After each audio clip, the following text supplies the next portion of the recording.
Tudo bem? Tá gravando. Bom dia. Estamos na mesa Arte Design, né, do terceiro colóquio Retina Internacional 2021, né?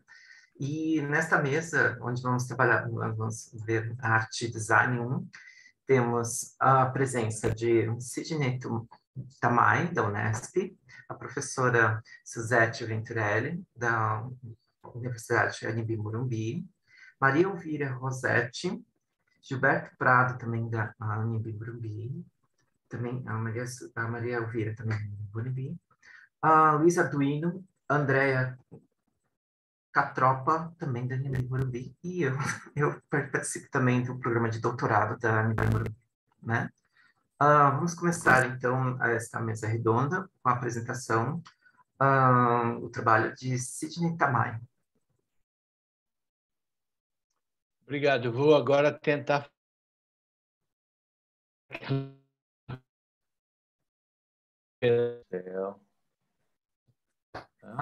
Não, é esse. Meu Deus.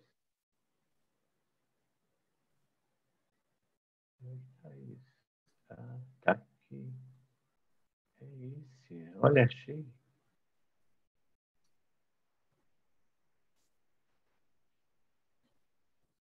Vocês estão conseguindo ver? Sim.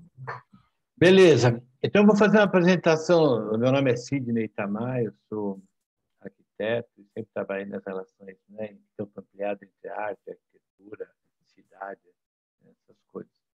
Na verdade, um trabalho muito longo lá na PUC Campinas, aqui, eu estou aqui em Campinas e atualmente estou na Unesp faz uns 10, 12 anos e sempre me preocupei muito com essa questão do vazio, né? O vazio sempre foi uma coisa que me deixou muito cabreiro, assim, né?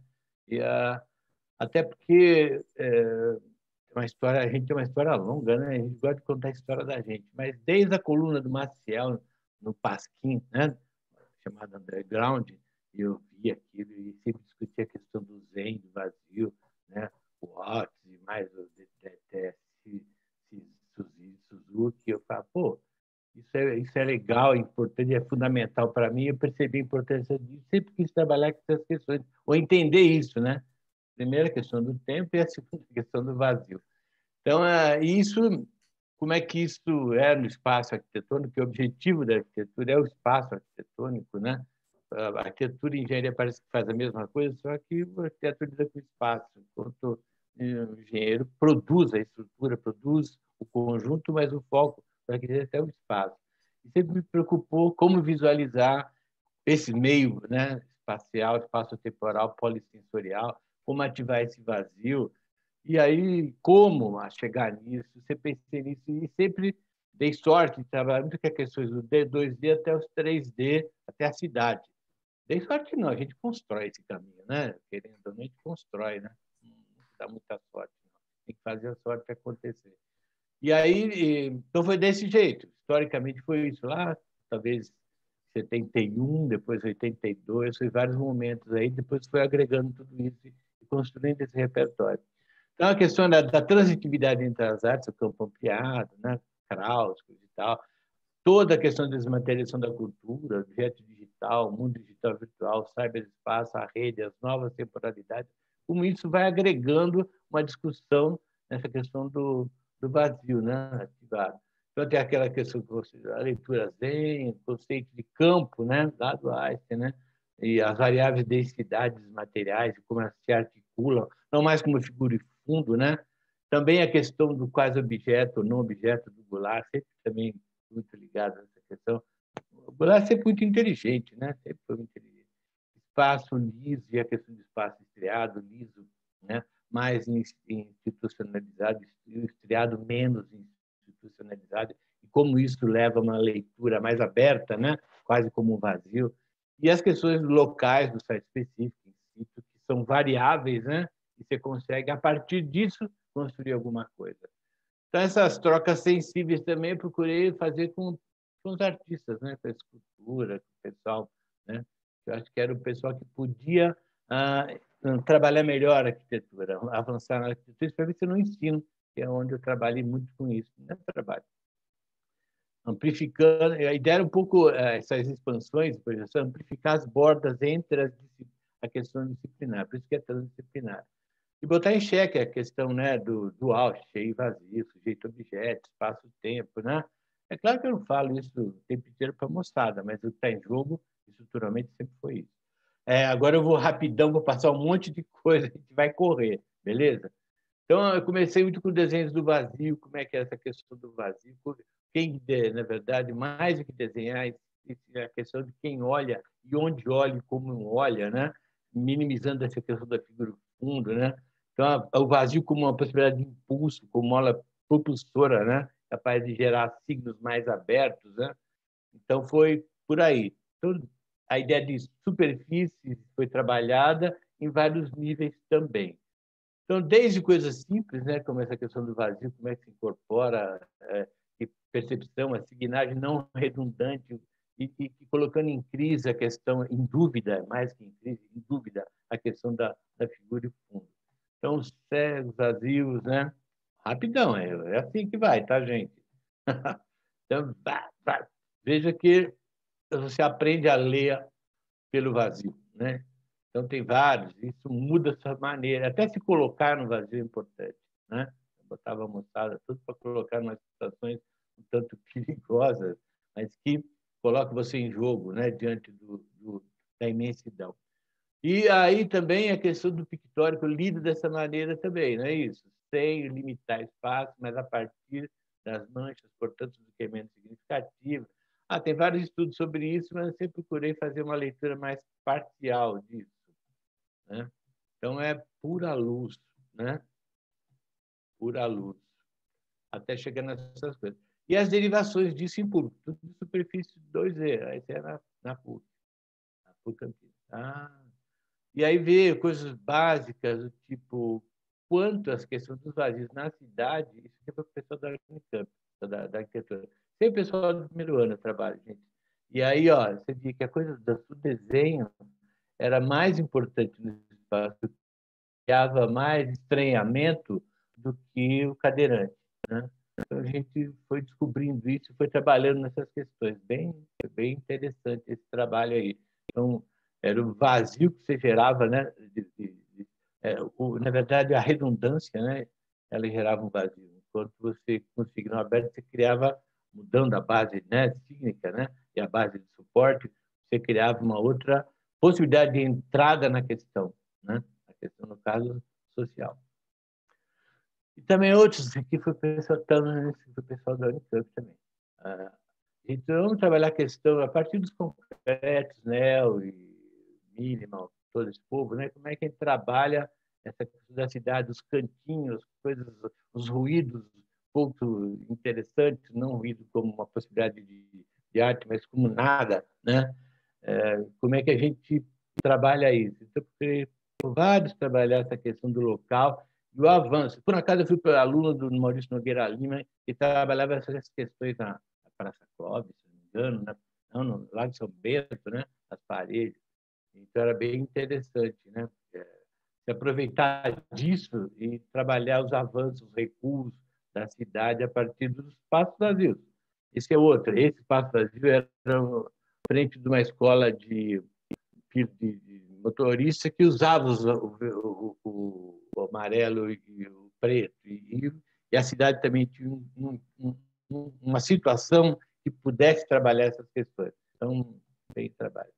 Derivações, aí eu vou fazer isso direto com a moçada. Como é que eu faço a questão do cheio do vazio 3D? A gente fez vários, fiz com alguns professores, a maioria sozinho, mas com vários professores. Eu descobri que isso aí, o que não era, o que era vazio era sempre mais bonito que o que era cheio. Lá, pô, alguma coisa está errada nesse processo de leitura. Se o que a gente não pensou é mais interessante, alguma coisa está errada no processo. Tive que recuar tudo e voltar para pensar Franz Eichmann, Milka, Lista, Dan Graham, todo esse povo, né, ligado aos construtivistas, né, Tatter, concretos, e o pessoal do mínimo eu tomei, Smithson, né, tudo isso para ver como é que eu podia avançar a partir disso com o pessoal da arquitetura para pensar o espaço de uma forma mais ativa. Eu fiz vários trabalhos e 4 interações com a cidade aí. Então, eu vou mostrando rapidamente. E era bem assim, eu tinha um professor de sommelier, ele vinha, ele sempre me reprovava, porque eu nunca fazia o bambu que ele queria. Até que da 5ª vez ele falou: "Você tem certeza que você quer aprender sommelier?" Aí eu falei: "Bom, acho que eu não tenho espírito para coisa da reprodução, né?" Mas funcionava mesmo. Não estou fazendo mais isso, mas funcionou, né? Você vê, vocês identificam todo mundo aí, né? E aí é público para entender, Amilcar ali, Serra lá, não sei o quê, como é que trabalha, o que é interessante, como vazio, como é que o processo. Então, aí vamos fazer uma escala maior, projeto, processo construtivo, construção. Como é que essas coisas acontecem em 3D mesmo, né? Construída, maker. Então, nos projetos, né? Então, projeto. Eu não tenho paciência para projeto, mas as coisas têm que acontecer. Então, o projeto faz parte só do negócio. Então, vamos ver isso como fica na real, né? Será? Vazio, parará, ali, como é que a curva vira plano, etc. Tal, como é que o vazio incorpora, né? Aí você vê a influência também dos caras todos, do Fran, né? Você vê um monte de que não é igual. E projetos bem definidos, né? Chegar, porque eles são da arquitetura, tem que ter isso. Acho que os artistas têm que ter isso com muita clareza também, como faz isso do começo ao fim, né? Mudança de cor, projetos. Construção. Primeiro na universidade, experimentar os lugares que já tinha e modificar, quase que um urbanismo tático, né? Você modificar a partir das primeiras leituras. Você modifica a leitura. Coisa do tipo, esse trabalho é muito interessante. É um trabalho, tem infinitos trabalhos desse, gente. Deu uns 150 cada coisa dessa daí, nos anos que eu trabalhei.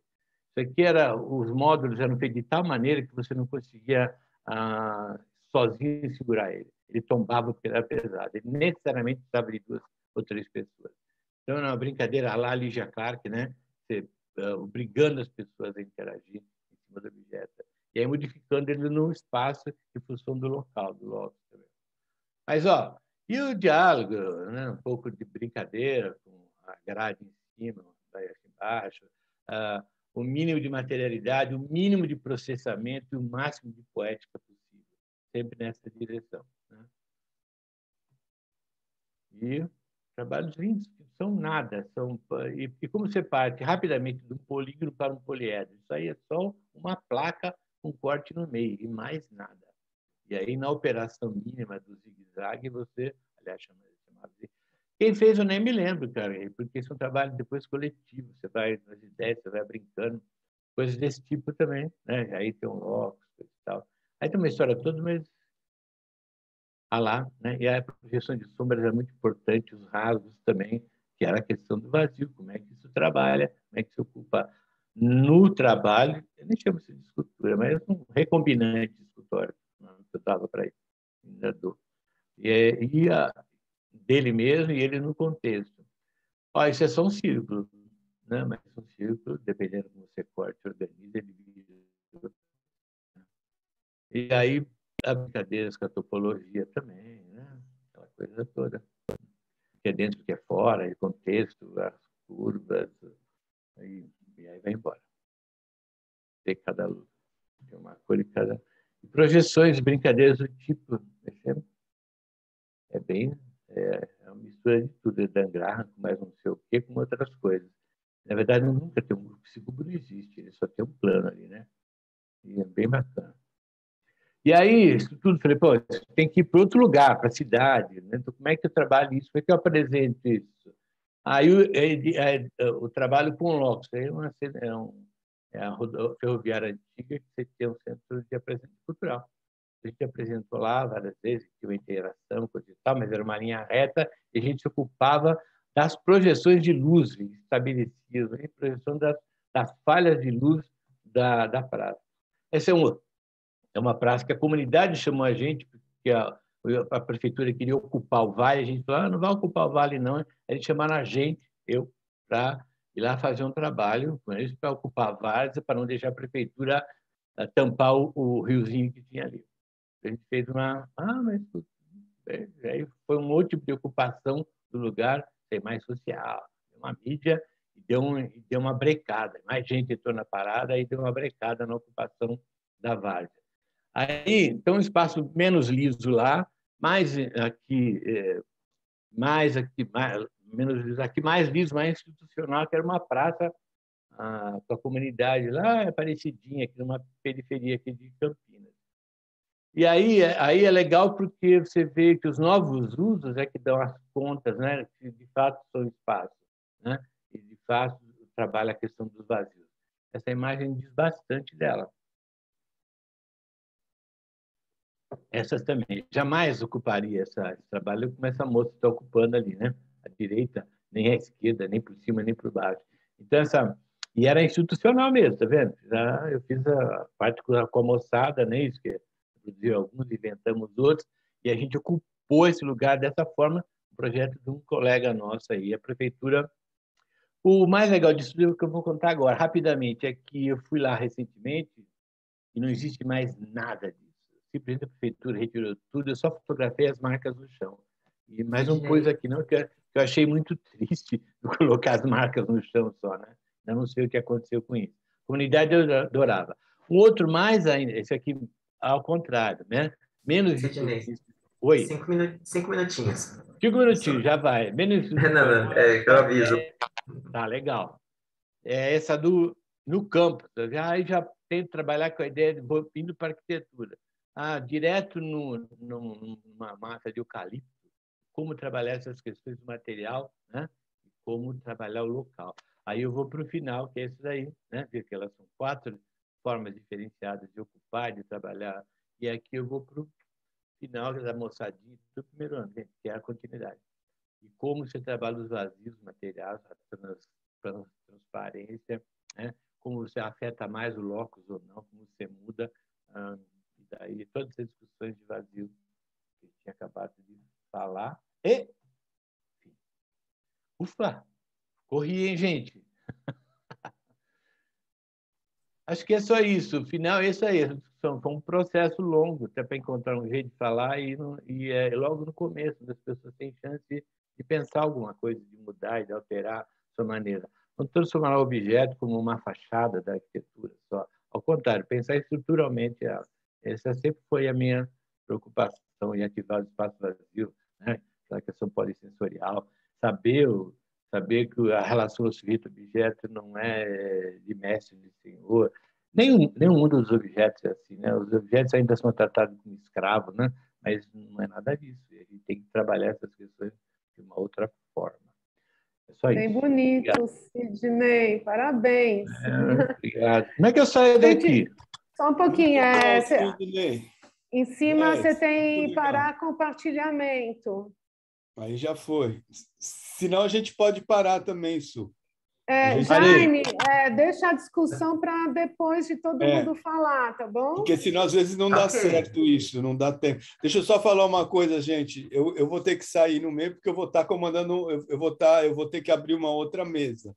Então eu já vou saindo que já estão me chamando lá. Todo mundo. Mas eu quero desejar boa sorte, parabéns, Sidney, e parabéns aí todo mundo, o Jaime, a Ila, o Luiz, todo mundo aí, todo mundo que estiver assistindo, obrigado. Parabéns, Su, também, tá mandando bonito. Parabéns, Gil, a gente está... A gente vai para lá e para cá, vamos falando. Até já, gente. Beijo, Parabéns aí. Obrigado. Até já. Bom, Sidney, lindo trabalho. Lindo, lindo, lindo mesmo. Muito bacana. Você correu tanto que ficou até 2 minutos adiantado. No final, é que eu sempre me atraso, fica faltando 2/3 do trabalho, é horrível isso, né? Não, dessa vez até faltou, até sobrou um pouquinho. Bom, então agora vamos para a próxima pesquisadora, Maria Elvira Rossetti. Sim, já sou eu? Poxa, vou abrir aqui.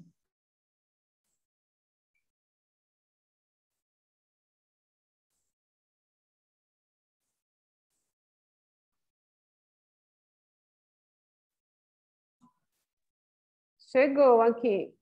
Tá aí? Tá. Maria, eu só vou avisar, faltam 5 minutinhos para terminar o tempo, aí eu aviso, tá bom? Tá joia. Bom, Meu nome é Maria Elvira, eu sou mestranda, né? Estou inscrita no programa de mestrado da INB Morumbi, sou orientanda da Suzete, do Gilberto. O meu trabalho, ele nasce muito... Eu sou professora, sou arquiteta, sou professora e trabalho e atuo na área de design de interiores, sempre trabalhei com design de interiores, e sou professora da pós-graduação do Instituto Europeu de Design e da Belas Artes na área de design de interiores. A minha pesquisa, ela vem muito, né, dessa pergunta e dessa vontade que os alunos têm de promover experiência nos espaços, né? Então, isso acabou virando uma espécie de um santo grau aí para todo mundo que quer fazer design de interiores. E nessa área, principalmente, que eu atuo, que é a área de lojas, de retail, né? Voltado para lojas conceito e flagship stores. Então, sempre a ideia dos alunos, olha, eu preciso criar uma loja, e no discurso dele a experiência estava sempre envolvida. Isso me impulsionou, então, a criar essa pesquisa, né? Vontade de pesquisar mais sobre o que é experiência, se é um vocábulo que está sendo tão utilizado, principalmente no mercado de consumo, que é a área que a gente trabalha na faculdade, como é que isso está envolvendo o projeto de criação, o projeto de criatividade. Esse meu texto, né, esse meu artigo, ele faz parte, então, é um pedacinho de todo dessa minha pesquisa, que eu estou em andamento também, e eu resolvi contar uma história, né, uma narrativa de uma experiência que eu tive, né, dentro da Gucci Garden Galeria, que é uma loja da Gucci, em Firenze, na Itália. A ideia foi, então, identificar nessa experiência, nesse percurso que eu tive, né, dentro dessa loja conceito, alguns autores que eu comecei, então, a pesquisar, que vão direcionando um pouco e identificando essa mudança de processo criativo dentro do projeto de design de interiores.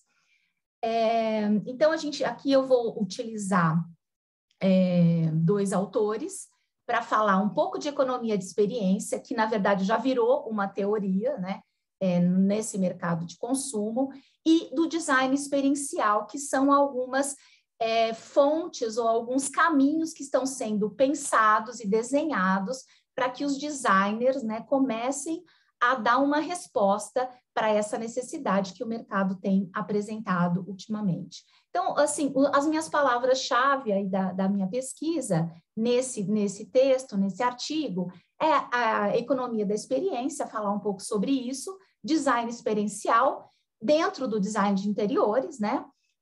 E aí o objeto é a loja conceito da Gucci Garden, em Firenze, na Itália. Então, assim, muitas são essas dúvidas que a gente vem se deparando, né, todos os dias, e principalmente agora na pós-pandemia, nesse nosso novo normal, que como essas marcas, elas vão se relacionar com os consumidores, né, consumidores/clientes, que também é uma outra denominação.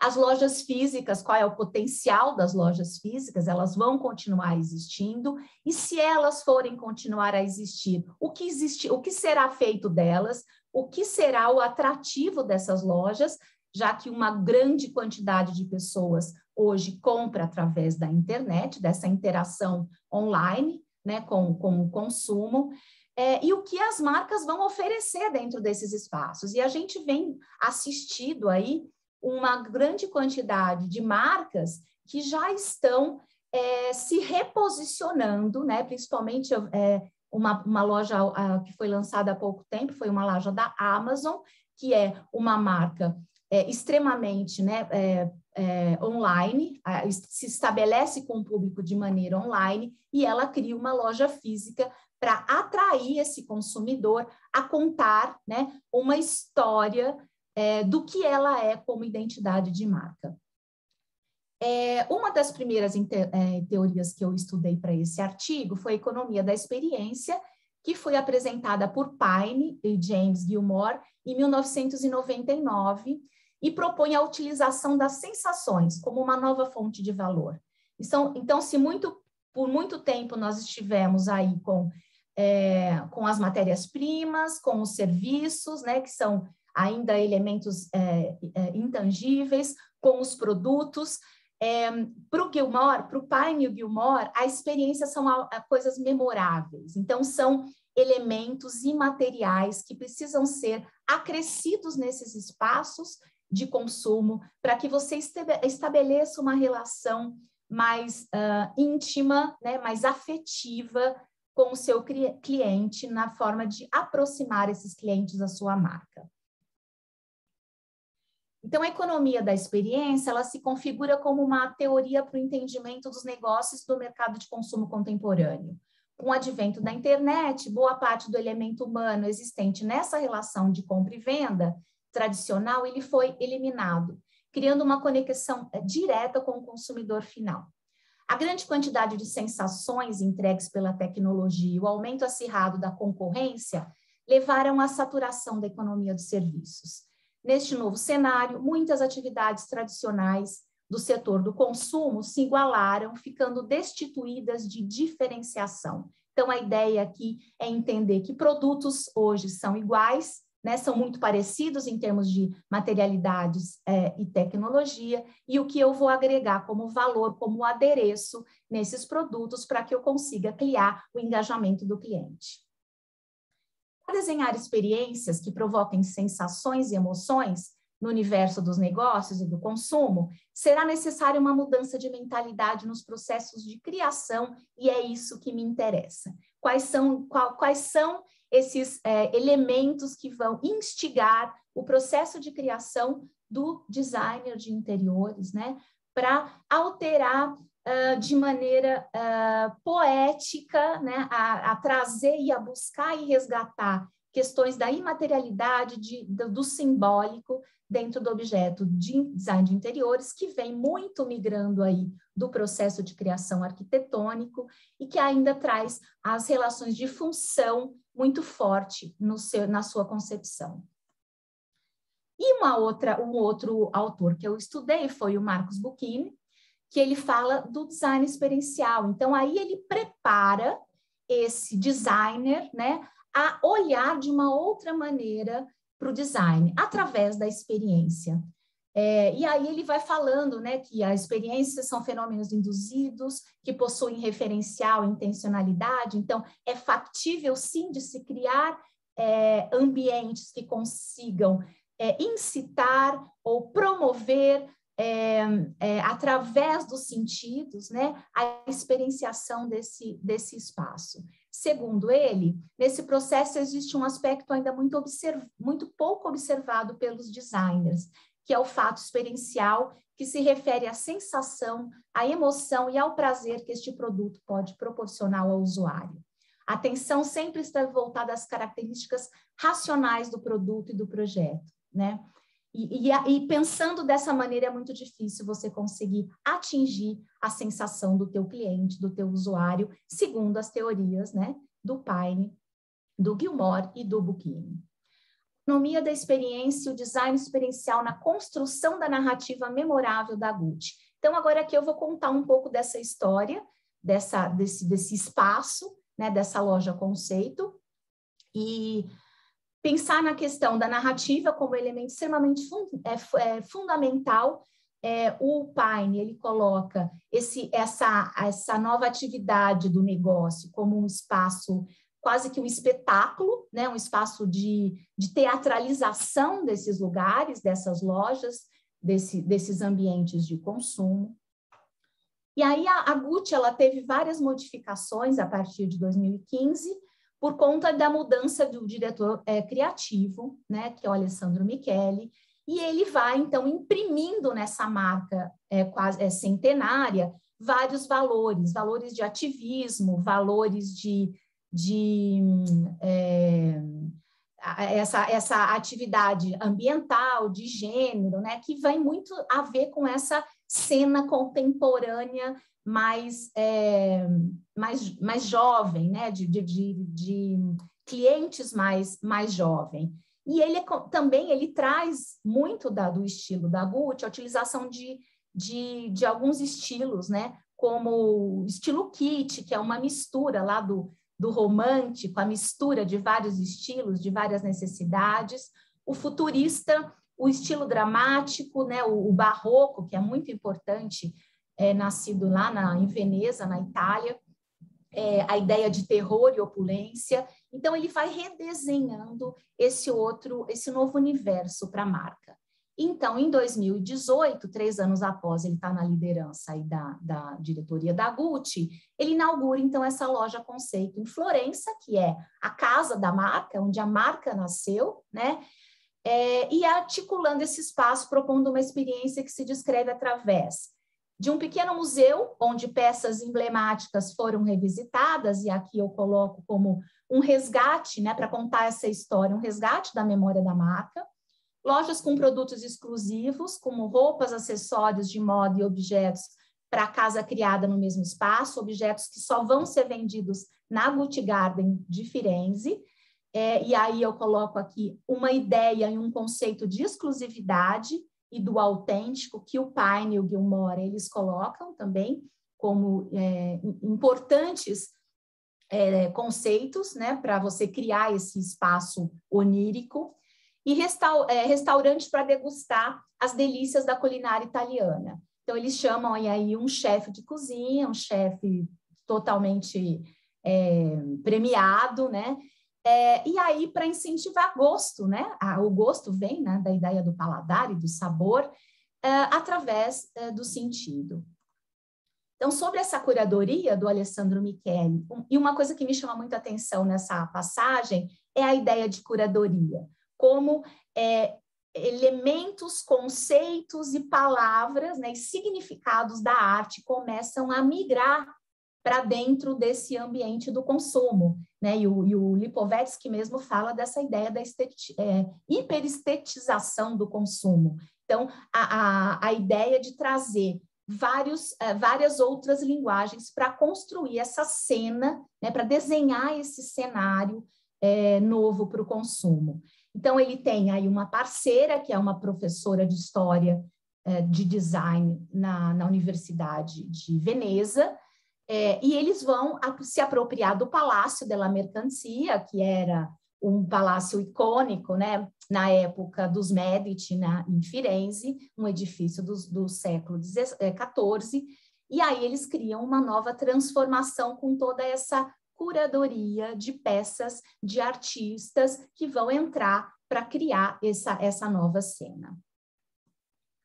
Então, aqui, né, é a fachada, onde eles colocam essa marca, que é esse olho, né, da Gucci. Inclusive, no site eles colocam, é o símbolo do Gucci Garden Galeria, e marca esse território hipnótico que modifica o estado de consciência e percepção. Um lugar cujo magnetismo se espalha pelos corredores da galeria. Então, os profissionais da área, segundo o Bucchini, ainda eles não estão muito acostumados, mas já estão começando a criar interfaces de interdisciplinaridade entre as ciências exatas, né, a questão da função, de como isso vai funcionar, de quais são os caminhos, quais são os percursos, o layout, e estão juntando a isso a ideia, né, de psicologia, entender um pouco dos sentidos, das percepções. Eu acho que fenomenologia é uma coisa interessante, também importante, nessa percepção desse usuário, para a criação e venda dos produtos, considerando em seus estudos as emoções e prazeres do usuário como parte dessa decisão. E aqui a gente começa, então, a entrar por esse ambiente, identificando a colaboração de vários artistas extremamente contemporâneos e jovens, né, porque também há uma mudança de intenção de trazer um novo tipo de público para essa marca, que é uma marca de luxo, né? E aí eles trazem, então, alguns artistas, como a Jade Fish, o snowboarder, músico e artista o Trevor Andrew, que é um artista canadense, e a espanhola radicada em Londres, Coco Capitã, para criar, então, esses papéis de parede para revestir e para embrulhar esses ambientes da Gucci. Nessa primeira sala, a gente tem, então, esse trabalho da Jade Fish, que é uma artista americana, trabalha com ilustração para livros infantis, e o seu repertório, ela traz uma mistura muito grande de moda, o design têxtil, ela foi convidada para criar uma coleção toda para Gucci, e a natureza de elementos efêmeros e vintage. Pensando... Maria, 5 minutos. Oi? Ai, meu 5 Deus, minutos. vou rápido. Eu vou passar mais a parte, então, de mostrar, né? Então, aqui a gente começa a criar a narrativa da loja, que é um espaço, então, para a experiência, um lugar que te tira da realidade, te tira da vida do cotidiano e te traz para um espaço onde você tem, através da marca, essa experiência com a arte.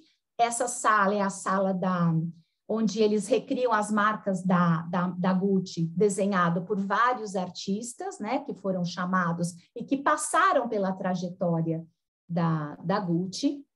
Essa é uma outra sala que eu chamo uma sala de memória, onde eu tenho objetos da Gucci que foram importantes para dentro da história, como algumas bolsas que algumas artistas utilizaram. Eu trago essa referência aí dessa pintura do Fantino com Bambina, que é uma referência de onde a marca nasceu, onde vários consumidores, vários clientes eram atrelados à ideia, né, de prática de hipismo. Então, ela é muito atrelada a essa ideia da Gucci, com a fabricação de malas, de bolsas, né, e de objetos para o hipismo. Essa sala é uma sala um pouco dessa ideia do jardim, né? do onírico, onde eu tenho objetos projetados na parede, bichos que fazem esse barulho de pássaro, como você tivesse mesmo dentro de um jardim, e as roupas também escolhidas com florais leves, com o vento. Eu tenho a boutique, onde eu tenho as peças que são compradas apenas aqui, então uma experiência de exclusividade para o cliente. Papéis de parede, objetos para casa. Então, aqui já tem uma ideia de criar um lifestyle para esse cliente, onde eu levo objetos para minha casa, né, para ajudar a compor esse estilo de vida Gucci. E, por fim, o restaurante, né, que eu falei para vocês, ele é chefiado aí pelo Máximo Bottura, que foi um chefe número 1 aí, nessa área da gastronomia internacional, onde ele reinventa a gastronomia italiana e traz a ideia de slow food, ele que vem com essa história, né, de resgatar a maneira de comer, né, a europeu, né, com tranquilidade, criando uma celebração no momento da comida, do gosto, de saborear. Então, aqui os pratos, que tem todo um desenho próprio, os guardanapos são feitos de linho, todo bordado, enfim, tem toda uma cenografia, né? Tem toda uma teatralização por todos os momentos que você vai criando esse percurso, nessa jornada de descobrir um pouco dessa marca, que hoje inaugura uma loja espetacular, muito mais cenográfica, no Japão, em Tóquio. Eles acabaram de inaugurar e é uma coisa assim, então, levaram as últimas consequências essa ideia da estetização do consumo, né? Lugares que você entra que você não sabe se é cenografia, se é uma instalação, se é uma bienal, tudo dentro ao mesmo tempo agora. E, né, então, acho que para finalizar é isso, a ideia é identificar mesmo como é que o consumo, que vai se apropriando de tudo, se apropria da estética, da arte, né, através de plantar essa necessidade da experiência para criar e para trazer, né, o consumidor, o cliente, para perto dessas marcas que vão contar muito mais do que os seus produtos, mas uma história, uma narrativa, e criando uma cultura aí, imaterial. Eu acho que é isso, gente. Ai, corri muito. Parabéns, Ilá. Deu tudo no tempo certo, né? Bacana, tá? Muito legal. É legal. Muito bom. Obrigada, gente. Muito obrigada. Agora, Andréa Catra. É o Luiz Guilherme e a professora Andréia, né? O Guilherme. Desculpa, perdão. A professora, o Guilherme.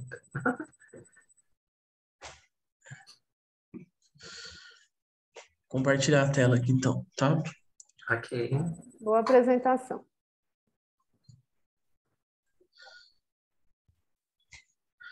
Obrigado. Vocês estão vendo? Tá. Bom, gente, o meu trabalho, né, orientado pela professora Andréia, é a divulgação científica nas mídias digitais, informação, design e interação. Eu começo falando aqui nessa conversa, não passou o slide, calma aí. Sobre as ciências, sobre a ótica do senso comum, né? Então, o senso comum, as pessoas que não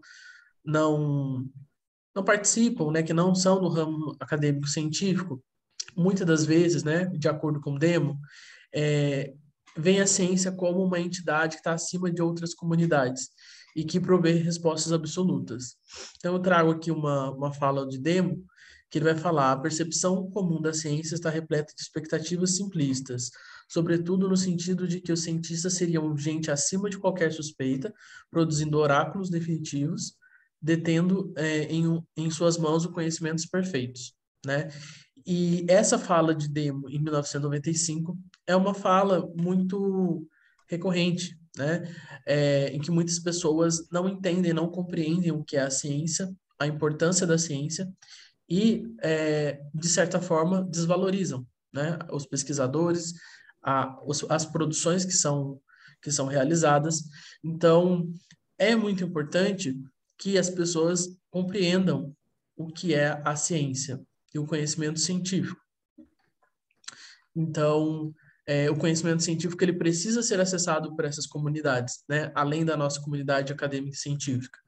E para isso, né, as demais comunidades elas precisam compreender e cultivar a ciência.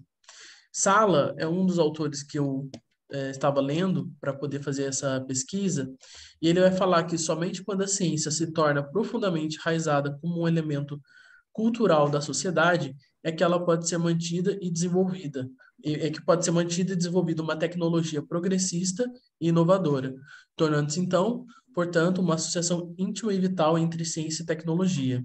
Essa associação é característica da nossa época e certamente essencial para a manutenção de uma civilização com os níveis presentes de população e qualidade de vida, né? Ou seja, quando a comunidade, né, a sociedade, ela entende, ela compreende o que é a ciência, né, disso de uma forma cultural, ela incentiva, ela valoriza.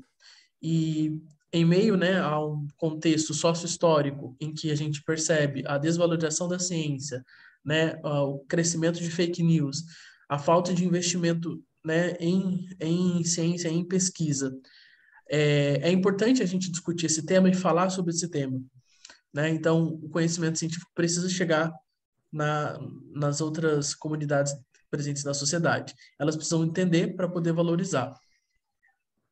Então, partimos dessa premissa de que as teses e dissertações e artigos que estão disponíveis, né, para download de forma gratuita e né, em diversas telas e dispositivos eletrônicos, elas atingem um público restrito, né? Esse público restrito são pesquisadores, cientistas, né, acadêmicos, enfim, que são um grupo aí, de certa forma, socialmente elitizado, né? E isso, não, de certa forma, não chega a outras comunidades. Então, o questionamento principal, né, dessa pesquisa é de quais recursos nós poderíamos utilizar para ampliar esse alcance dos estudos, né, para além da comunidade acadêmica. E isso está relacionado com a linguagem, né? Então, não é só colocar um conteúdo em uma plataforma diferente, mas é a adaptação dessa linguagem para essas outras comunidades sociais, né? Então, o objetivo dessa pesquisa é propor estratégias de divulgação científica em meio digital, a partir do imbricamento entre informação, design e interatividade, né? Essa pesquisa, ela é uma parte, né, da minha tese, que eu estou começando a desenvolver. Então, é uma pesquisa bem inicial. E aí, para isso, eu estudo o caso do projeto Entrelaçar, né? O projeto Entrelaçar, ele é um projeto que eu participo, eu sou um membro desse projeto de pesquisa, e que resulta, né, do projeto de pesquisa em linguagens e conteúdos educacionais que gerou o projeto Entrelaçar. O projeto Entrelaçar, ele é uma série de e-books, né, que são adaptados aí a conteúdos de dissertações do programa de mestrado em Linguística Aplicada da Universidade de Taubaté. São adaptadas essas dissertações para que um professor, né, da educação básica, ele possa usar aí sequências didáticas, roteiros em sala de aula, né? Então, esse projeto, ele se propõe a divulgar as informações científicas, né, a partir dessas dissertações, a fim de fornecer subsídios para que o professor de língua materna ou estrangeira possa utilizar em sala de aula, de maneira prática, né, os estudos acadêmicos relativos à leitura e produção textual e análise linguística, conforme a Base Nacional Comum Curricular, a BNCC. Então, aqui eu trago alguns prints aqui do material, tá? É um e-book. Aqui, se vocês acessarem com o QR Code, vocês conseguem ter acesso aí ao material, tá? Ele tem, a gente trabalha com a paleta de cores institucional, né, da Universidade de Taubaté. Aqui nós temos o conteúdo adaptado. Então, vou passar aqui. Temos uma parte que fala sobre as habilidades da BNCC e logo após a gente tem a prática. Então, aqui já é um roteiro. Eu trouxe algumas partes mais para visualização. Depois eu posso até mandar um material para vocês, quem tiver interesse. São divididos aqui em módulos, né? Tem a parte um pouco mais conceitual e a parte prática, né? E aí, no final de cada capítulo, de cada tópico, né, tem aí referências bibliográficas que, se o professor tiver interesse em procurar, em ler a dissertação, ele tem acesso, ele tem um caminho para poder aprofundar. Então, algumas observações que eu faço em relação ao projeto, em relação ao objetivo dele, né? O e-book, ele tem um formato em PDF, que é facilmente divulgado nos aplicativos, né, multiplataformas, principalmente o WhatsApp e redes sociais. Tem uma linguagem um pouco atrativa, né, e por meio das imagens e ilustrações. Ele não apresenta recursos de interação, então, QR Codes, enfim, alguns conteúdos que poderiam ser complementares a ele, né? Apenas ao final ele tem as referências bibliográficas e os links, mas poderia ter um pouco mais de recursos interativos no material. Como eu tinha falado, né, o texto ele é adaptado dessas dissertações, ele não perde a contribuição acadêmica, né, mas, de novo, né, ressalto essa adaptação da linguagem, né, e aí o design, o gráfico, editorial, são muito importantes nesse processo, nessa concepção do e-book. Como eu falei, apenas há uma mudança da linguagem da informação proveniente do texto acadêmico para que seja mais facilmente compreendido e colocado em prática por professores da educação básica. Então, as considerações finais dessa pesquisa, né? Atualmente, o acesso a mídias digitais entre os públicos oriundos de diferentes gerações, estratos sociais e locais geográficos traz uma enorme potencialidade para pensarmos em práticas específicas para a difusão das pesquisas, né? No entanto, essa potencialidade ela depende de estabelecermos premissas que alinham a elaboração textual com o design de informação e de interação, para que haja, então, uma adequação desse vasto conteúdo à realidade dispersiva das mídias digitais. Então, vale uma reflexão aí em como que a gente pode trazer esse conhecimento acadêmico e científico para essas mídias digitais, né, considerando, e aí já estou estudando e fundamentado, né? Essa pesquisa está fundamentada no design da informação, da interação e da literatura eletrônica, para que a gente pense em estratégias e para divulgação científica. E aí cabe uma reflexão contínua, né? Segundo James Sturridge, o vencedor do Prêmio Nobel em 2016, ele fala, né? É hora dos cientistas tirarem a cabeça debaixo da terra e lutarem contra o desprestígio que a ciência vem sofrendo, né? Isso ele fala em 2016 e é muito atual nos dias de hoje, né? Enfim, e aí é algo para a gente refletir, né? A gente produz bastante coisa, a gente discute muitas coisas, mas será que chega isso à comunidade, à sociedade, né? A outras comunidades da sociedade? Então, uma reflexão contínua e, né, cabe aos cientistas, aos pesquisadores, né, assumirem essa responsabilidade social de se comunicar com a sociedade. Essas são as referências bibliográficas principais que foram consultadas, né? E eu agradeço a oportunidade de estar compartilhando o início da minha pesquisa com vocês. Parabéns, Guilherme. Bacana. Toda a informação também, né? Por baixo. Aí. Legal. Eu gostaria de pedir desculpas por ter falado o nome da professora Andréia, é que eu me confundi ali na leitura. Então, Sim. tudo bem. Tá tudo certo. Tudo bem. Parabéns aí, Guilherme. Agora sou eu, né, Sete? E eu te controlo aqui. Se bem que acho que vai dar mais 20 minutinhos. Né? Teria até 11h15. Mas 11h20, 11h15. 11h15. Isso mesmo. Então, vamos lá, né? Então, boa apresentação.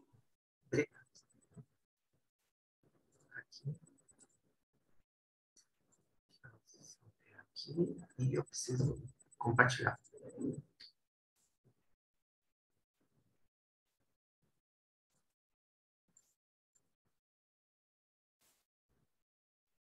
Minha tela, né?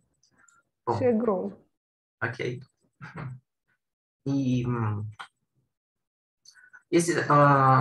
sou arquiteto, né, de formação, tenho mestrado em habitação, planejamento e tecnologia, né? Dou aula na Belas Artes, tanto na graduação para design quanto também para arquitetura, na pós-graduação em cenografia e figurino e na pós-graduação também de arquitetura digital. Eu estou apresentando um artigo que faz parte do doutorado. A minha orientadora é a professora Suzete Venturelli. Esse artigo ele foi feito durante uma disciplina na qual também estava presente o professor doutor Gilberto Prado. Então, por isso que está aparecendo orientação Suzete e Gilberto. Né? Esse artigo faz parte do doutorado. Então, foi trabalhado nessa pesquisa a narrativa como ferramenta de design do espaço público.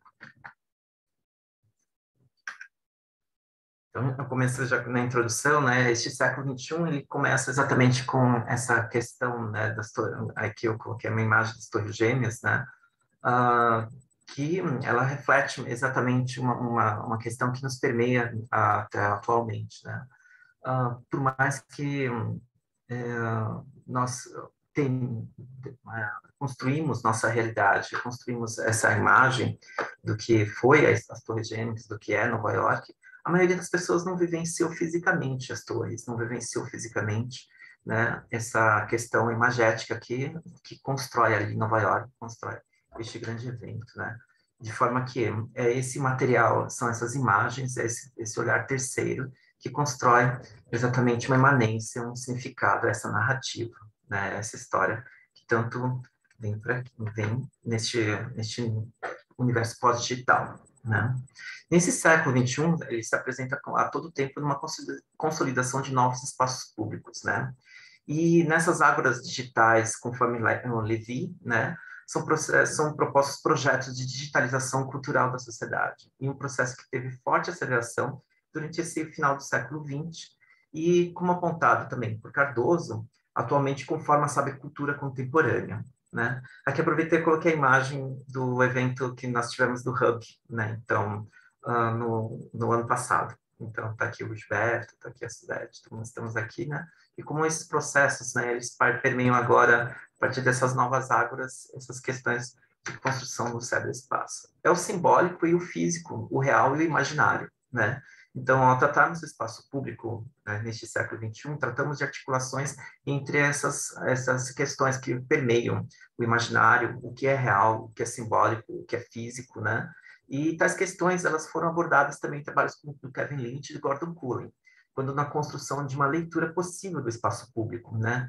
E estão presentes e observados no contexto urbano deste século XX. Aqui eu separei algumas imagens, né? Então, temos aqui outra imagem imagética aqui uma questão imagética aqui das Torres Gêmeas, já após o evento, né, de 2001.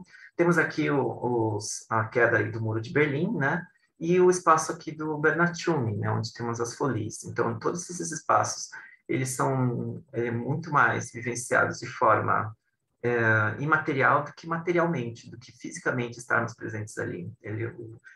Caiu o Muro de Berlim, mas quantas milhares de pessoas de fato conhecem o Muro de Berlim? Senão aquelas que conheceram a partir da sua narrativa, da sua história. Assim como também a questão das Torres Gêmeas, e mesmo esses espaços que são propostos fisicamente para eventos ali do Bernatschumi. Mas qual seria esse valor imaginário, essa imanência no século XXI, né? O trabalho do Bernatschumi, em reverberação ao de Deleuze, nos convida, a partir de sua obra arquitetônica urbanística, a observar que, ao significarmos algo, ocorre um ato de imanência, no qual se cria uma ferição, né? É muito mais profunda do que a forma física externa em si pode gerar, né? E ela transcende de forma física esse imaterial, né? Como a colega apresentou agora há pouco também, a questão da experiência que constitui narrativas. Nesse contexto, o físico é mais do que apenas a matéria, que é a forma. Ele tem um valor simbólico temporal e a partir desse imaginário particular de cada indivíduo e da sociedade. É o que o Baudrillard chama de hiperrealidade. Então, ela transcende aquilo que é só o físico, né? Boris Groys, ele tem muitas críticas a respeito disso. Ele tem uma crítica na qual esse imaginário construído de forma complexa pela mídia e guia populações, a massa, além do fato físico em si, substituindo a importância deste pelo fato simbólico, né? Que então retroalimenta a própria mídia, né? Então ele causa algo que a gente não tenha controle. E o Boris Groys, ele coloca muito bem isso, que é oferecido, né, além desse controle visual de nós próprios, dos nossos próprios olhos, né, e dos próprios olhos da massa. Então, a vida vale um like, né? E o que não mais seria a mídia contemporânea no século XXI, senão a construção de uma sucessão de camadas sobrepostas de realidades artificialmente construídas. Esse é um posicionamento de Baudrillard.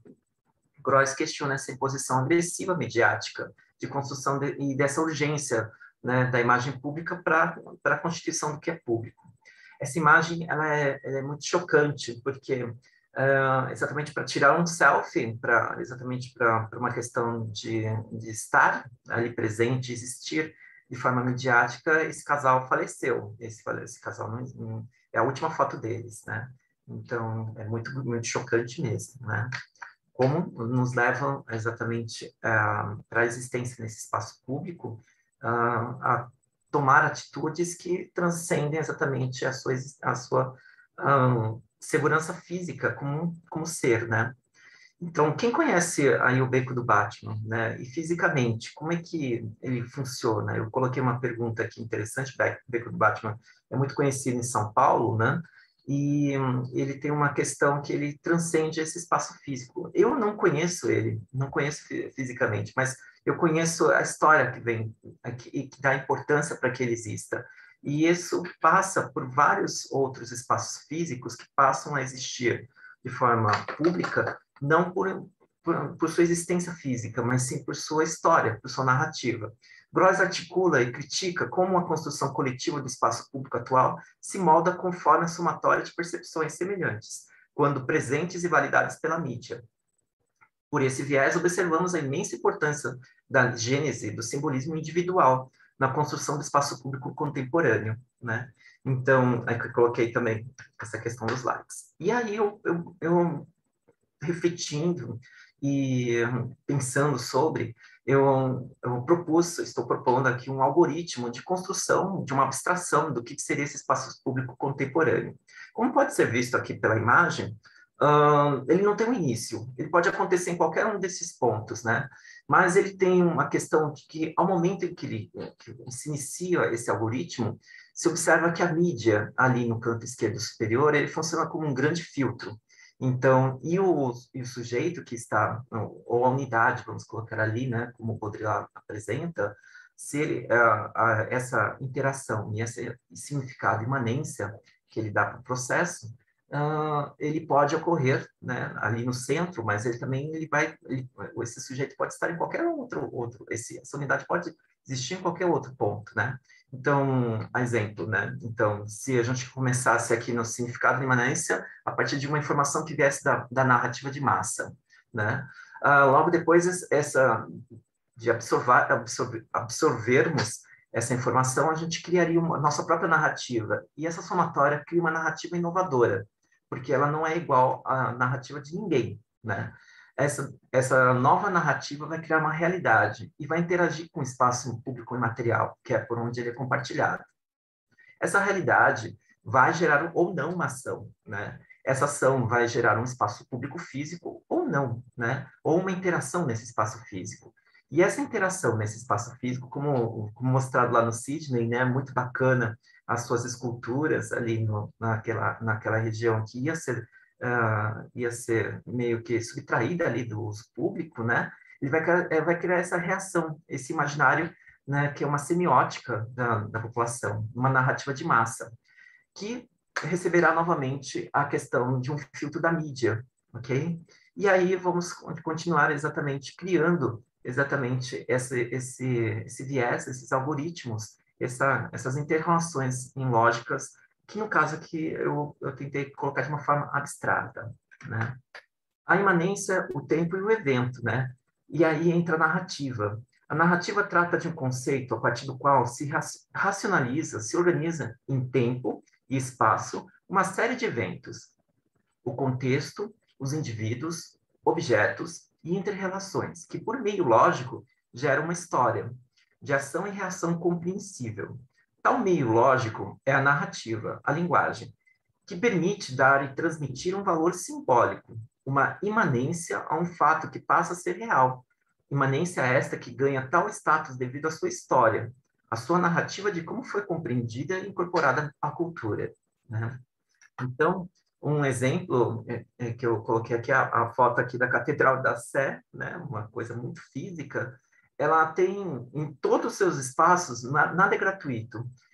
Todos os elementos construtivos que estão ali, existe um contexto, uma história por trás, um fundamento, uma narrativa. Ele é presente fisicamente do que simboliza em si o conjunto, né? Ele concede a essa existência da população a sua reflexibilidade física, né? A sua imanência na obra. Deleuze trata essa imanência a partir de um plano de imanência, onde essa questão ela existe em si mesma, ela não existe em algo físico, ela não existe em algo que está vivo, mas sim ela permeia a sociedade, ela permeia como substância e ela se desenvolve durante esse processo de forma que ela continua, né, independente se o objeto físico está ali. Eu coloquei aqui a igreja fazendo esse contraponto porque o objeto físico causa a catalisação, né? Ele catalisa isso. Dessa forma, a imanência como essência não necessita de um objeto ou sujeito, dado que tal essência é, pelo contrário, a que constrói no tempo e no espaço o objeto, e eu ou o sujeito, não dependendo deste para existir. A história das Torres Gêmeas, ela sobrepõe, por exemplo, a imagem das Torres Gêmeas. A história, por exemplo, da catedral sobrepõe a própria catedral, né? Por mais que seja imagem ou fisicamente a existência dela. Aqui temos um exemplo da alegoria de Teseu, né? Do barco de Teseu. Não sei se todo mundo conhece essa alegoria, mas o barco de Teseu, nessa alegoria seria a preservação, digamos, do barco de Teseu, que passou por tantas aventuras com Teseu e seus tripulantes. E se cada uma das peças fossem alteradas para permanecer ainda como barco, que vai apodrecendo, né, madeira, se fosse substituída a última peça, mas permanecesse pelo menos a forma do barco, seria o barco de Teseu ainda ou não? Dado que já não existe fisicamente nenhuma peça que fosse do tempo de Teseu, né? Então, para essa contradição, essa questão da alegoria, né? Eu observo ali como um exemplo e eu coloco ali uma observação de Deleuze muito interessante. Se observarmos pela ótica da imanência, o barco preservado, ser ou não ser fisicamente existente, né? Ia ser o mesmo que participou dessas jornadas de Teseu, pouco importa, né? Dado que, por imanência, a essência, o conceito do barco permanece vivo no imaginário, né? Então, daí vem a narrativa, né? As histórias. O Tchumi, por exemplo, ele propôs, dentro das suas folies, né, dentro do Parque La Villette, materializar em arquitetura e urbanismo espaços públicos que propõem espaços físicos onde ocorreriam eventos, exatamente proporcionar sequências de histórias e de narrativas, para que houvesse exatamente ali a existência, a apreensão daquele espaço público. É o transmutar esse material, essa questão da imanência, em forma física, né? Então, ali, esse é um dos exemplos. Seria a narrativa a própria imanência? Então, se considerarmos que a narrativa existe e ela não necessita de uma substância ou sujeito, para tanto, a não ser quem, a partir dela, constrói sequências lógicas de lembranças, eventos, se torna interessante propor que ela própria, a própria narrativa, pode ser a imanência, a essência. Narrativas como linguagens que podem representar o que fisicamente existe ou existiu.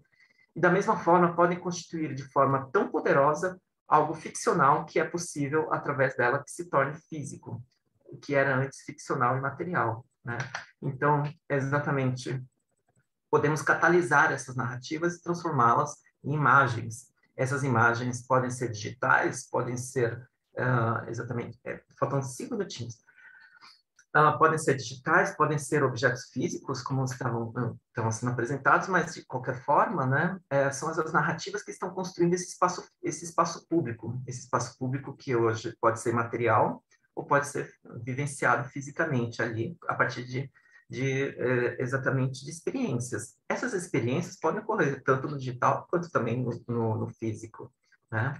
Então, na conclusão, o design do espaço público, seja este físico ou imaterial, das novas ágoras digitais, necessita, antes de sua criação, de uma narrativa, uma história, que, como meio de linguagem, permite o compartilhamento de significados, sentidos e, assim, constituição de imanências. São nesses espaços públicos que ocorrerão eventos que representam vivências e construção de lembranças que permanecerão vivas por mais fisicamente o espaço não mais exista. Ou que as pessoas que, como personagens de um filme, e que atuaram na construção de tais eventos também não mais existam, né?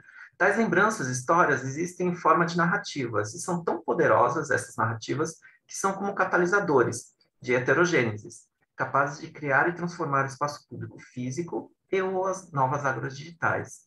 Então, para que a gente possa criar experiências, possamos dar a aferição que aquele é um espaço público que tem uma importância à comunidade, antes de mais nada, existe uma história, uma narrativa por trás. Existe exatamente uma constituição de apreensão que aquela narrativa é importante. A mídia vai servir exatamente como um meio, como articulação para que a população se aproprie daquela história e ela consiga aferir uma imanência, algo que suplanta a existência física ou digital, né? Nós vimos ali as histórias aí das lojas da Gucci, achei super bacana, e é uma história, uma narrativa que está sendo criada ali, né? Exatamente para uma experiência.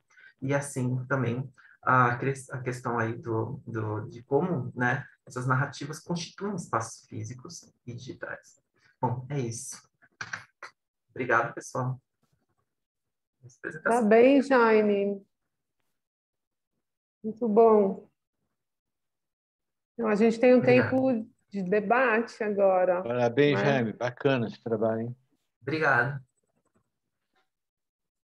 E eu queria começar assim, conversando com vocês, né, sobre a questão da essência, principalmente o tema da mesa, né, arte e design.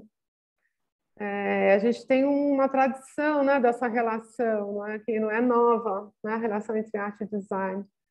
E eu queria que vocês falassem um pouco desse momento, como essa relação vocês estão percebendo, né? Eu vejo que no trabalho de vocês, né, enfim, a gente percebe essa forte relação. E qual é a essência, então, dessa relação que vocês estão percebendo hoje? Né, que difere? Pode falar, Jaime. Assim, aberta para vocês. Quem quiser falar sobre essa questão, fala, Jaime. Eu vejo que ela choca bastante, né? Então, mas é típica desse século. Quando eu vi, por exemplo, um Picasso sendo queimado para ele virar uma obra não fungível, não um NFT, né? Me chocou bastante, porque é a destruição física de uma obra que é de um patrimônio da humanidade.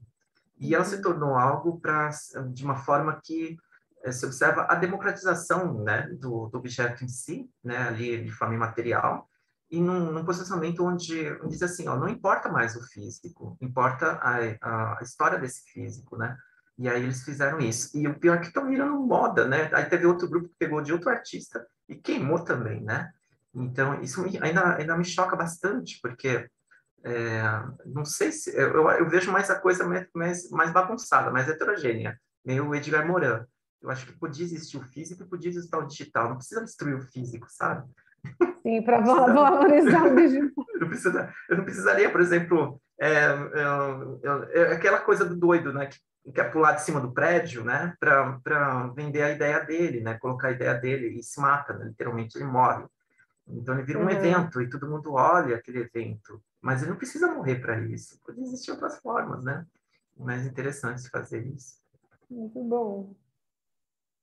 Alguém mais gostaria de comentar sobre a relação essência, arte, design? A essência é difícil, né? Que essência que é essa? Mas o que a gente vê hoje são as experiências radicais, né? Estão sendo valorizadas, não é isso? Eu não acho que o turismo está nesse nível de intensidade à toa, né? Porque ele é experiência, né? Isso, direta também. E também não quer dizer a Harley Davidson sempre vendeu experiência, nunca vendeu motocicleta. Todo mundo sabe dessas coisas, né? Mas o que eu acho interessante é que ainda a gente não tem, de verdade, o nível de polissensorial possível, né? Nas mídias digitais, não é isso? A internet foi criada para ser, não sei se você lembra, mas foi, né, criada como uma experiência não só audiovisual, mas uma experiência tato sensível, né? E ela ainda não chegou nisso, está longe disso ainda, né? Então, tá, aos poucos a gente vai chegar nisso, e não como uma metáfora, mas como uma experiência, não como uma representação, mas como uma apresentação direta, que eu acho que é o contemporâneo. Mas acho que não chegou nisso ainda. E não também como uma questão híbrida. Eu não vejo mais o híbrido. Eu já falei isso, preciso escrever mais sobre isso. Para mim, o híbrido já acabou faz tempo, porque a gente tem uma base digital enorme que reorganiza, né, todas as artes. Em rede, o diabo a quatro. 5G está aí para isso também, né? E essa experiência corporal do imediato, que também é problemática, porque não gera um colchão de distância, de entendimento. E é por isso que também as pessoas enlouquecem, né? Vocês estão vendo aí, né, essa moçada toda, geração Y, Z, né, tendo uma pressão subjetiva muito grande sobre elas mesmas e criando muitos problemas também. Então, a gente não achou um time ainda, né, de adequação disso, mesmo da arte, eu acho que mesmo da arquitetura. Eu estou vendo muita coisa sendo feita assim, com estratégias antigas, remoendo o contemporâneo. Então, acho que está na hora, né? Está na hora de colocar isso mais à mesa e repensar, recolocar, ensinar isso também, esse contemporâneo trabalhar com isso, que é o que vai, que é a moçada que vai aí reorganizar o imaginário, né, social aí. Estou achando mais isso nesse momento. Mas eu sou sempre otimista a longo prazo. Muito bom. Continuemos otimistas, trabalhando, né, homeopaticamente, né, com conhecimento. E aí, Eli, Guilherme?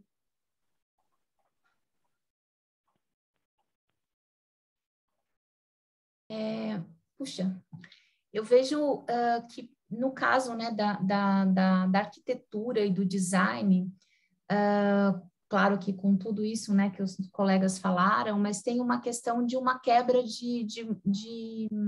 de maneira de projetar, né? Uma necessidade de embutir nesses projetos significados que ficaram muito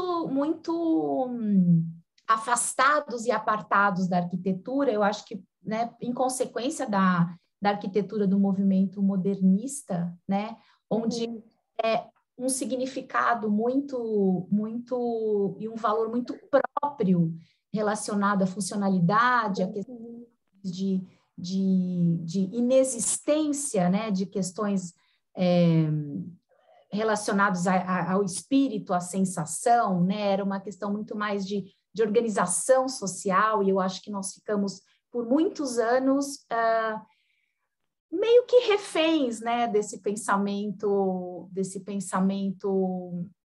de construção, né, da arquitetura, dos espaços, e principalmente dos espaços de interiores que pouco eram pensados como algo que reflete na percepção do ser humano, né? Então, eu acho que tem um resgate, acho que tem um momento aí, um outro resgate no movimento romântico, né? O romantismo, essa coisa do excesso, das possibilidades, da utilização do kit, do hiperbólico, do maximalismo, enfim, tem todo um resgate aí de possibilidades por a gente não estar encontrando, como diz o Sidney, um caminho, né? Então, acho que tem um pouco desse homem voltando aí para si, não sei, eu tenho um pouco dessa sensação, ou o próprio ambiente, né, dessa cultura do consumo, criando essa outra necessidade, né, de buscar novos caminhos mais estéticos. Acho sim que realmente o estético, a arte está sempre junto, né, com o design, mas acho que agora teve um momento de um resgate muito, muito forte para criar espaços, né, de mídia, né? Tudo hoje é criado espaços instagramáveis para postar e ficar bonito na foto, né? Então, legal. Acho que dessa Tem uma ideia. outra questão aqui. Não sei se o Guilherme quer falar, comentar alguma coisa sobre o que a gente está falando, Guilherme. Sim, Cadê você? eu tô aqui. Achei você, porque eu não estou te vendo. Eu não vou me aprofundar muito, mas eu trabalho com publicidade, eu sou publicitário, e eu vejo bastante a questão da arte, né, como uma referência para diversos projetos de design. E aí eu estou falando design, que eu trabalho com design gráfico, design da informação, de design editorial.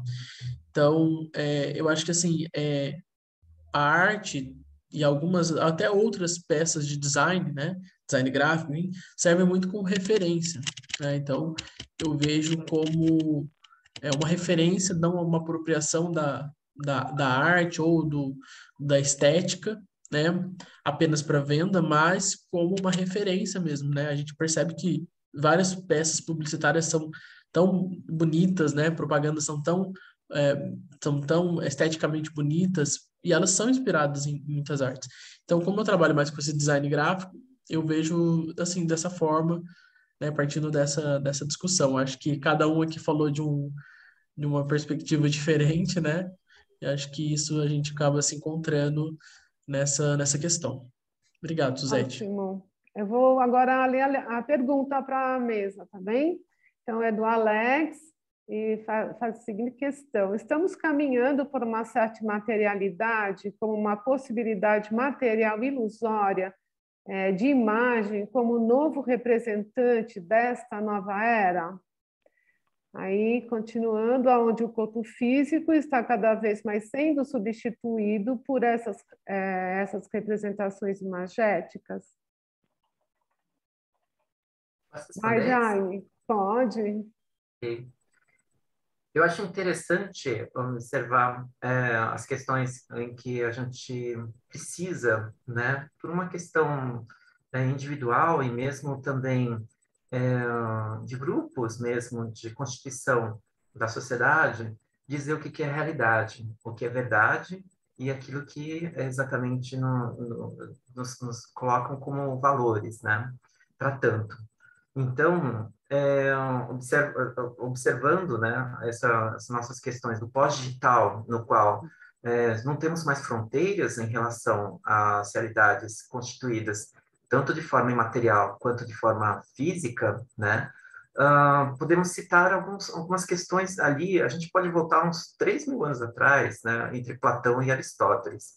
E eu acredito que o Aristóteles ele ficaria até um pouco mais contente em observar que as sensações, as questões daquelas percepções, né, elas são tão reais quanto a observar algo material quanto físico. Se eu ver um filme que é totalmente imaterial, digamos, fictício, e ele me faz chorar, né, de fato aquela sensação biológica de chorar, de se aprender algo ou não sobre aquela informação, ela é muito real, ela é muito verdadeira. E da mesma forma, se eu presenciar algo fisicamente, e essa fisicamente me fazer chorar ou sorrir, também ela é tão verdadeira e tão real quanto. E nessa lógica, a gente acabamos criando conflitos com a lógica anterior do século XX, quando o estruturalista, você colocava em caixinhas. Então, colocava a caixinha dizendo que é verdadeiro ou real aquilo que fisicamente eu posso tocar, ou então posso mensurar, ou então eu posso exatamente dizer que aquilo afeta economicamente, digamos, né? Mas tem poesias, por exemplo, que não tem nenhum viés econômico claramente ali existente. E elas afetam exatamente o mundo, ou músicas que afetam exatamente o mundo. E elas são tão verdadeiras quanto outras. Então, acredito que esse material ou materialidade ou imaterialidade, essa questão da realidade, ela passa exatamente hoje mais pela questão de fazer com que as pessoas sintam no coração e na mente aquilo que é real para elas, né?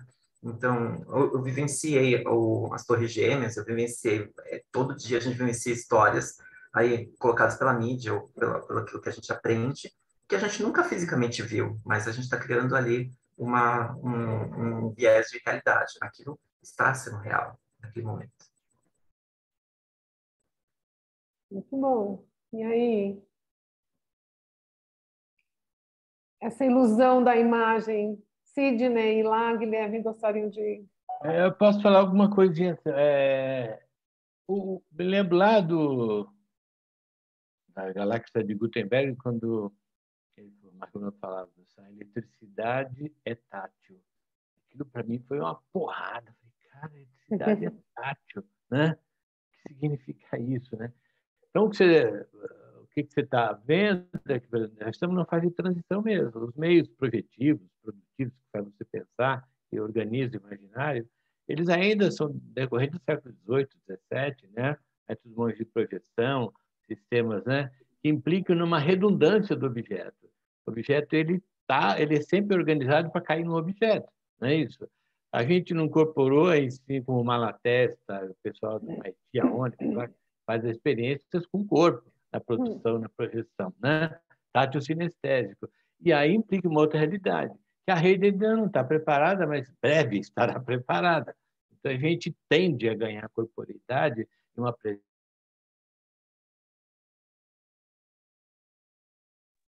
Deu uma congelada aqui, Sidney. Ai, Sidney, travou.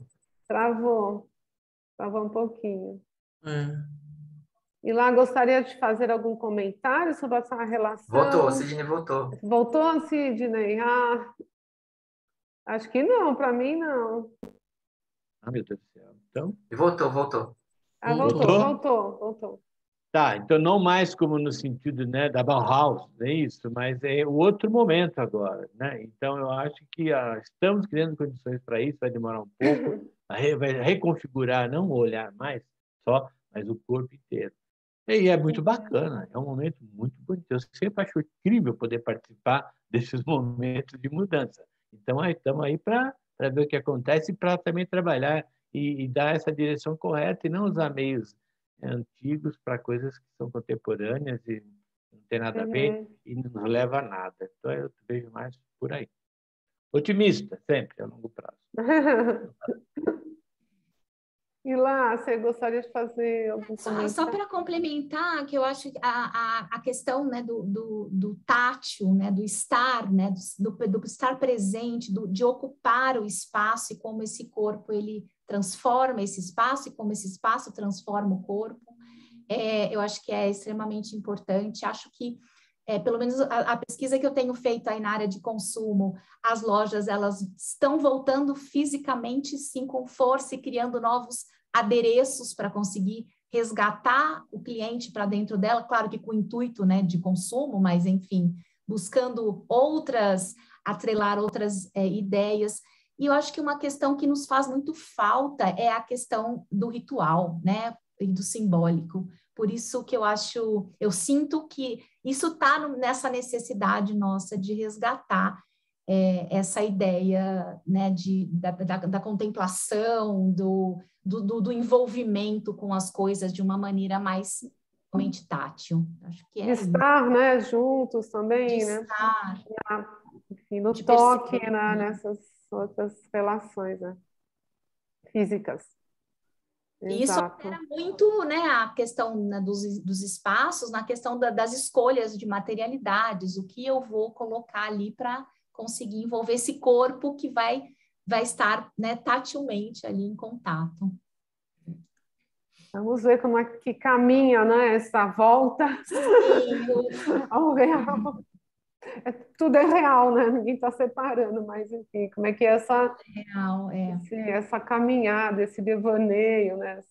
Assim, no espaço físico. Né? Criar, reconectar, articular novamente com a questão tátil mesmo, né? Porque a gente vivencia só a Mas sensação do eu, visual e o ouvido agora, mas precisamos mas, voltar exatamente a vivenciar o próximo ao outro, né? mas acho que a gente vem repensando assim, uma série de coisas também, né? Ir para algum lugar demanda, sei lá, poluição, gasta gasolina, não sei, está Gasta todo mundo gasolina, assim gasta amor. repensando, né? É melhor ficar quieto, assim, não se mexer. Ai, Guilherme, quer falar alguma coisa? A gente tem mais um minutinho, dois aí. E aí a gente encerra, tá bem? A gente vai encerrar. Ok. Só para complementar essa questão por exemplo, do real, eu pego a nossa experiência, né? Por exemplo, nós estamos num colóquio, né? Num evento acadêmico e nós estamos totalmente no digital, né? É real isso que a gente está vivendo, né? Sim. Eu acho que o digital ele vem como um complemento, é claro, uma coisa não exclui a outra, né? Mas eu acho que daqui para frente essa evolução que nós temos, né, por conta da pandemia, eu acho que ela veio para ficar, a gente não vai excluir, né? Acho que uma coisa complementa a outra. É importante, né, estar no espaço físico, a gente está tendo essa interação física, né? Mas também o digital, ele propõe, ele possibilita essas novas possibilidades, né? Possibilita novas possibilidades. Mas eu acho que é uma coisa assim do futuro. A gente tem que estar preparado para isso. Não, estar físico vai ter que ter um bom motivo, né, para acontecer. Acho que essa Vai ser que vai valorizado. me fazer tirar, né, de onde eu Dessa Tem que ser estou. valorizado. pessoa com tudo isso que a gente tem que Exatamente. pensar, né? Com o Exatamente. planeta, o E se outro, não der para o estar, trabalho. a gente tem uma outra possibilidade, né? Exatamente. De estar, não fisicamente.